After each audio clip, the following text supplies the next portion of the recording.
성도 여러분, 안녕하십니까? 아름다운 계절입니다. 이 아름다운 봄날에 여러분을 영상으로 대면하며 함께 하나님의 말씀을 나누게 된 것을 무한한 영광과 기쁨으로 생각합니다.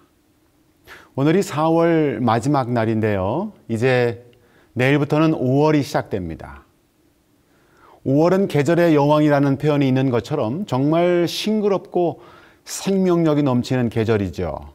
온갖 꽃들이 피어나고 나무의 잎들이 우거져서 푸르름과 젊음을 자랑하는 계절입니다. 이 생명력이 넘치는 아름다운 계절에 우리들의 믿음도 생동감 있게 살아나기를 기대해 봅니다.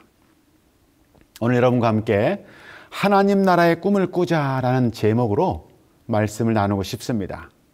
우리 함께 사도행전 1장 3절로 8절의 말씀을 보겠습니다. 사도행전 1장 3절로 8절입니다. 그가 고난받으신 후에 또한 그들에게 확실한 많은 증거로 친히 살아계심을 나타내사 40일 동안 그들에게 보이시며 하나님 나라의 일을 말씀하시니라. 사도와 함께 모이사 그들에게 분부하여 이르시되 예루살렘을 떠나지 말고 내게서 들은 바 아버지께서 약속하신 것을 기다리라. 요한은 물로 침례를 베풀었으나 너희는 몇 날이 못되어 성령으로 침례를 받으리라 하셨느니라. 그들이 모였을 때에 예수께 여쭈어 이르되 주께서 이스라엘 나라를 회복하심이 이때이니까 하니 이르시되 때와 시기는 아버지께서 자기의 권한에 두셨으니 너희가 알 바 아니요 오직 성령이 너희에게 임하시면 너희가 권능을 받고 예루살렘과 온 유대와 사마리아와 땅 끝까지 이르러 내 증인이 되리라 하시니라. 사람들은 누구나 이 세상을 살아가면서 나름대로의 꿈을 가지고 살아갑니다. 어떤 사람들은 그 꿈을 실현하기도 하고 또 어떤 사람들은 그 꿈을 실현하지 못하고 좌절하기도 하지요. 그런데 삶의 위기를 극복하고 재기한 사람들의 이야기를 읽어보면 하나의 공통점이 있습니다. 그것은 하나의 꿈이 사라졌을 때 그들은 자기의 사라진 꿈의 잿더미 위에 그대로 앉아버리지 않고 새로운 꿈을 꾸기 시작한다는 점이지요. 보편적으로 대부분의 사람들은 자신의 꿈이 사라질 때 너무 쉽게 그리고 너무 빨리 난 이렇게 살다가 끝나는 것이지 라고 인생의 모든 것을 포기해 버리려 합니다. 국제 적십자사를 창시한 헨리 듀넌트의 이야기를 잠깐 들려드리겠습니다. 당대의 헨리 듀넌트는 스위스의 아주 유명한 은행장이었습니다. 그는 그 당시 전 세계를 석권하고 있었던 유명한 장군이요 황제였던 나폴레옹 황제를 만나고자 하는 꿈을 가지고 있었습니다. 그가 나폴레옹을 만나고 싶어 하는 데는 두 가지 이유가 있었는데 하나는 나폴레옹을 개인 대 개인으로 만나보고 싶다는 야망 때문이었고 또 하나는 스위스의 은행장으로서 당시 유럽을 제패한 강국인 프랑스와 더불어서 경제 협력의 기회를 가졌으면 하는 바람 때문이었습니다. 드디어 그는 조국 스위스의 경제사절 임무를 띠고 나폴레옹 황제를 만나기 위해서 파리에 도착하였습니다. 이제 자신의 꿈이 막 실현될 찰나에 있었던 것입니다. 그런데 공교롭게도 그가 파리에 도착하기 바로 직전에 전쟁이 일어났습니다. 그래서 그가 파리에 도착했을 때는 이미 나폴레옹은 전쟁터로 떠나버린 후였습니다. 나폴레옹을 만나고자 했던 그의 꿈이 무너지는 순간이었습니다. 그러나 듀넌트는 실망하지 않았습니다. 그는 자신의 꿈을 실현하기 위해서 전쟁터까지 따라갔습니다. 마침 프랑스 군대와 오스트리아 군대가 더불어 치열한 전투를 벌이고 있는 상황이 전개되고 있었습니다. 그는 난생 처음으로 포탄이 날아다니는 전쟁터의 구경꾼이 되어서 한바탕의 싸움이 끝나기까지 그 광경을 지켜보게 되었습니다. 전쟁이 끝나고 피투성이가 되어 나뒹굴고 있는 수많은 시체들과 부상병들을 바라보게 되었습니다. 그래서 그는 그 전쟁터에 남아서 오랫동안 의사들을 도와서 부상병들을 치료하고 시체들을 치우는 작업을 함께 하였습니다. 그러면서 그는 나폴레옹을 만나려는 그의 꿈을 포기하였습니다. 그러나 그의 마음 가운데에는 새로운 꿈이 피어나고 있었는데 그것은 바로 평화에 대한 꿈이었습니다. 이 세상에서 전쟁은 없어져야 한다. 그리고 이 전쟁터에서 부상당하는 이 부상병들을 돕기 위해서 내가 어떤 일이든 해야 되겠다. 이 꿈은 그의 마음을 지배하기 시작하였습니다.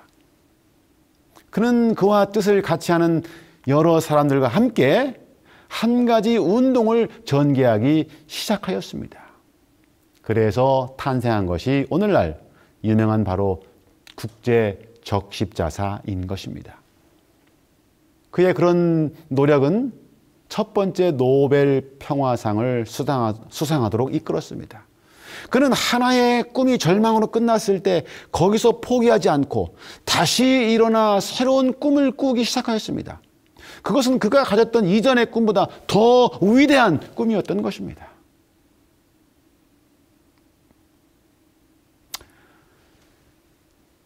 예수님을 따라다니던 제자들에게도 하나의 꿈이 있었습니다. 그것은 자기들의 조국인 이스라엘이 로마의 식민지로부터 해방될 것이라는 꿈이었습니다. 그 당시 로마 제국 아래서 짓밟히고 괴롭힘 당하던 유대 민족에게 이보다 더 절실한 꿈이 어디에 있겠습니까? 이때의 이스라엘 민족 앞에 능력과 기적을 베풀며 예언을 말하는 자로 바로 나사렛 예수가 등장했고 대부분의 이스라엘 사람들은 그분에게서 정치적인 메시아에 대한 기대를 걸게 되었습니다. 하늘의 메시지를 전달하고 이적과 권능을 행하는 저 예수 같은 분이라면 틀림없이 우리 민족을 로마의 압제로부터 해방시킬 수 있을 거야. 이것이 바로 그들이 꿈꾸는 바였습니다. 그래서 예수님과 더불어 자신들도 그 민족 해방의 주역이 되어 예수님께서 왕으로 즉위하게 되면 자신들도 예수님의 우편이나 좌편에 앉아서 한 자리 차지하고 싶었던 그러한 마음이 있었던 것이지요. 그런데 그 정치적 메시아가 어느 날 너무도 허무하게 십자가에서 죽어버리고 맙니다. 예수님께서 십자가에 달리셨던 날은 제자들에게 있어서 그들의 꿈이 완전히 사라져버린 날이었습니다. 절망과 낙담이 그들의 마음을 채우게 되었습니다. 엘렌 G 화이트 선자가 쓴 사도행적에 보면 그 당시 제자들의 심경을 이렇게 기록하고 있습니다. 제자들의 희망의 태양은 졌고 어두운 밤이 그들의 마음에 자리 잡았다. 그들은 그분이 운명하셨을 때에 완전한 절망에 빠졌다. 그들은 처절하게 낙심하였다. 그래서 그들은 이제 335 짝을 지어서 다시 고향으로 흩어져 돌아가게 됩니다. 그들은 모든 것이 끝났다고 생각하면서 엠마오로 가던 그 두 제자처럼 저마다 자신의 고향을 향하여 허무한 발걸음을 옮기고 있었습니다. 또 일단의 제자들은 사랑하는 스승님의 그 죽음이 자신들에게도 다가오지 않을까 하는 두려움을 가지고 다락방에 모여서 문을 굳게 닫고 서로 걱정하면서 어찌할 바를 모르고 있었습니다. 그들의 꿈은 완전히 사라져버렸습니다. 그런데 한 가지 기적과도 같은 일이 벌어졌습니다. 분명히 십자가에서 죽었고 돌 무덤 속에 장사 지낸 바 된 예수님이 다시 살아나신 것입니다. 부활하신 것입니다. 흩어졌던 제자들은 다시 모여들었고 다시 그분을 따르기 시작했습니다. 예수님께서 부활하셨을 때에 제자들에게는 정말로 궁금한 점이 하나 있었습니다. 그것은 오늘 우리가 함께 읽은 본문의 말씀 6절을 보면 제자 중에서 한 사람이 그 궁금한 점을 예수님께 묻습니다. 사도행전 1장 6절입니다. 그들이 모였을 때에 예수께 여쭈어 이르되 주께서 이스라엘 나라를 회복하심이 이때이니까 하니. 지금 이 질문은 예수님께서 부활하신 다음에 제자 중 하나가 예수님을 향하여 묻는 것입니다. 선생님, 죽음을 깨고 부활하신 당신이 그 놀라운 권능과 능력으로 우리의 조국을 로마로부터 해방시키실 날이 이제야 이른 것입니까? 라고 묻고 있는 것이죠. 예수님의 죽음과 더불어 사라져버렸던 그들의 꿈이 다시 생겨나고 아직도 그 꿈을 버리지 못한 채 예수님께 다시 희망을 걸어보고 있는 것입니다. 그러나 예수님의 꿈은 제자들의 꿈과 달랐습니다. 제자들은 이스라엘 나라의 독립이라는 꿈을 꾸고 있었지만 예수님께서는 하나님 나라의 꿈을 꾸고 있었습니다. 오늘 본문의 말씀 3절을 보시면 사도행전 1장 3절에 그가 고난 받으신 후에 또한 그들에게 확실한 많은 증거로 친히 살아계심을 나타내사 40일 동안 그들에게 보이시며 하나님 나라의 일을 말씀하시니라. 그리고 나서 본문 8절의 말씀은 그 하나님 나라의 꿈을 실현하기 위한 명령이었습니다. 사도행전 1장 8절에 오직 성령이 너희에게 임하시면 너희가 권능을 받고 예루살렘과 온 유대와 사마리아와 땅 끝까지 이르러 내 증인이 되리라 하시니라. 예수님께서 꿈꾸고 계셨던 하나님 나라는 제자들이 꿈꾸던 나라와는 분명히 달랐습니다. 제자들이 꿈꾸던 나라는 정치적인 나라였습니다. 그러나 예수님께서 말씀하신 나라는 영적인 나라에 대한 것이었습니다. 제자들이 꿈꾸고 있었던 나라는 지상에서 살아가는 동안 필요했던 한시적인 나라였지만 예수님께서 말씀하신 나라는 영원한 나라였습니다. 제자들이 꿈꾸던 나라는 이스라엘 민족으로 출생한 사람이라야만이 그 국민이 될 수 있는 그런 나라였습니다. 그러나 예수님이 꿈꾸신 나라는 누구나 영적인 출생을 통하여 들어갈 수 있는 그런 나라입니다. 예수님의 제자들이 꿈꾸고 있었던 나라는 전쟁에 의해서 확장될 수 있는 나라였지만 그러나 하나님의 나라는 전쟁이 아니라 전도라는 방법에 의해서 땅 끝까지 확장되어 갈 나라였던 것입니다. 제자들이 꿈꾸고 있었던 나라는 한 민족에게만 세상에서의 한시적인 축복들만을 약속했던 나라였지만 하나님의 나라는 모든 민족에게 영원한 평화와 구원을 약속하고 있는 것입니다. 제자들과 예수님 사이에는 그 꿈과 목적에 있어서 많은 차이가 있었습니다. 한자 성어에 동상이몽이라는 말이 있죠. 한 침상에 누워 자지만 꿈은 다르게 꾸고 있었던 것이죠. 그런데 그 선생과 제자가 이렇게 각각 다른 꿈을 가지고 있었지만 그러나 한 사건을 통해서 그들의 꿈은 한순간에 변화되었습니다. 제자들이 성령의 능력을 받았을 때 그들은 변화되었습니다. 예수님께서 부활하신 후 40일 동안 이 땅에 머물면서 제자들에게 그들이 그동안 이해하지 못했던 것들을 설명하셨습니다. 누가복음 24장 45절로 48절에 보면 이에 그들의 마음을 열어 성경을 깨닫게 하시고 또 이르시되 이같이 그리스도가 고난을 받고 제3일에 죽은 자 가운데서 살아날 것과 또 그의 이름으로 죄 사함을 받게 하는 회개가 예루살렘에서 시작하여 모든 족속에게 전파될 것이 기록되었으니 너희는 이 모든 일의 증인이라. 그분의 초림, 그리고 유대인들이 당신을 거절한 일, 그리고 자신의 죽음에 관한 성경의 예언들에 대하여 말씀하시고 그 모든 예언들이 성취된 것을 제자들에게 설명해 주셨습니다. 그리고 그분은 이 예언들의 성취가 바로 하나님 나라의 보증이라는 사실을 그들에게 제시하셨습니다. 부활하신 예수님께서 제자들과 함께 보내신 날들 동안 제자들은 새로운 꿈을 얻었습니다.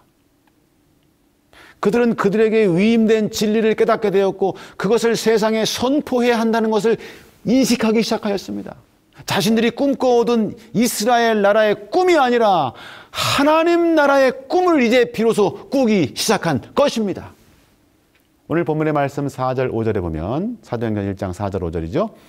사도와 함께 모이사 그들에게 분부하여 이르시되 예루살렘을 떠나지 말고 내게서 들은 바 아버지께서 약속하신 것을 기다리라. 요한은 물로 침례를 베풀었으나 너희는 몇 날이 못되어 성령으로 침례를 받으리라 하셨느니라. 성령의 능력이 그들에게 임하였을 때에 그들은 새롭게 태어났습니다. 비로소 예수님께서 꾸셨던 그 하나님의 나라에 대한 꿈을 제자들도 함께 꾸게 된 것입니다. 그리고 그 꿈을 따라서 예루살렘과 유다와 사마리아와 땅 끝까지 복음을 들고 나가게 된 것입니다. 사랑하는 성도 여러분, 오늘 여러분들이 꾸고 있는 꿈은 어떤 꿈입니까? 우리가 예수님의 제자로서 오늘 우리의 꿈은 무엇입니까? 오늘 우리들의 마음속에 가득한 꿈은 과연 하나님의 나라에 대한 꿈입니까? 지금 여러분들은 어떤 꿈을 꾸고 계십니까? 예수님의 제자들은 결단하였습니다.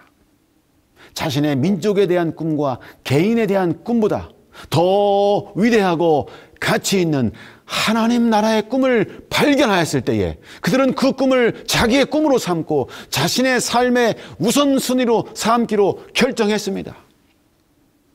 오늘 우리도 하나님 나라의 꿈을 꿉시다. 복음 전도의 꿈을 꿉시다. 코로나 팬데믹으로 말미암아 온 세상에 선교의 문이 닫히는 것처럼 보이지만 그러나 여전히 방법은 있고 여전히 길은 찾을 수 있습니다. 문제는 우리가 얼마나 간절한 마음으로 하나님의 나라를 위하여 헌신하는가에 달려있는 것입니다. 복음전도 678페이지에는 이렇게 기록되어 있습니다. 세상에 복음을 전함으로 우리 주님의 재림을 촉진시키는 것은 우리의 힘에 달려 있다. 우리도 예수 그리스도의 재림을 바라보는 것뿐만 아니라 주님의 오심을 촉진시키는 것이 우리 모든 그리스도인의 특권이다. 저는 지난 3월 26일에 원주 재림연수원에서 있었던 아주 작은 기념 행사에 참석했었습니다. 그것은 바로 순교 다짐돌 구령의 기념비 건립 감사 예배였습니다. 그 순교 다짐돌에는 이런 글씨가 새겨져 있습니다. 구령의 열정으로 불붙게 하소서. 저는 이 돌비에 새겨진 글귀를 읽으면서 가슴이 뜨거워지는 것을 경험하였습니다. 여러분, 우리는 작년 그리고 올해 현재까지 전 세계적인 이 코로나 팬데믹의 상황을 지내오면서 점점 영혼 구원의 정신을 잃어버리고 있지는 않은지 우리 자신을 좀 살펴보아야 되겠습니다. 우리가 영혼을 구원하는 일에 불리한 여러 가지 조건들을 바라보면서 이래서 어렵다, 저래서 안 된다 하고 물러서면 우리의 원수 사탄이 제일 좋아할 것입니다. 사실 교회 역사를 되짚어보면 영혼을 구원하는 일이 쉬웠던 적이 한 번도 없었습니다. 오히려 초대교회의 신자들은 영혼을 구원하는 일을 하려면 목숨을 내놓아야 했습니다. 중세 시대에도 마찬가지였고요. 그리고 지금 현재도 일부 모슬렘 국가에서는 기독교 복음을 전하는 일을 하기 위해서는 목숨을 담보해야 그 일이 가능한 것입니다. 사랑하는 성도 여러분, 코로나 팬데믹은 이제 더 이상 우리의 핑계거리가 되어서는 안 되겠습니다. 오히려 이 코로나가 우리에게 새로운 선교의 기회의 문을 열어주고 있습니다. 시대를 초월하여 우리 모든 그리스도인들에게 필요한 것은 바로 영혼을 구원하려는 열망입니다. 제자들이 바꾼 하나님 나라의 꿈이 바로 이것이었습니다. 오늘 여러분들의 마음속에 이런 기도가 있게 되기를 간절히 바랍니다. 오 하나님, 구령의 열정으로 불붙게 하소서. 하나님 나라의 꿈을 꾸게 하소서. 이것이 오늘 저와 여러분의 기도가 되기를 간절히 바라면서 말씀을 마치겠습니다.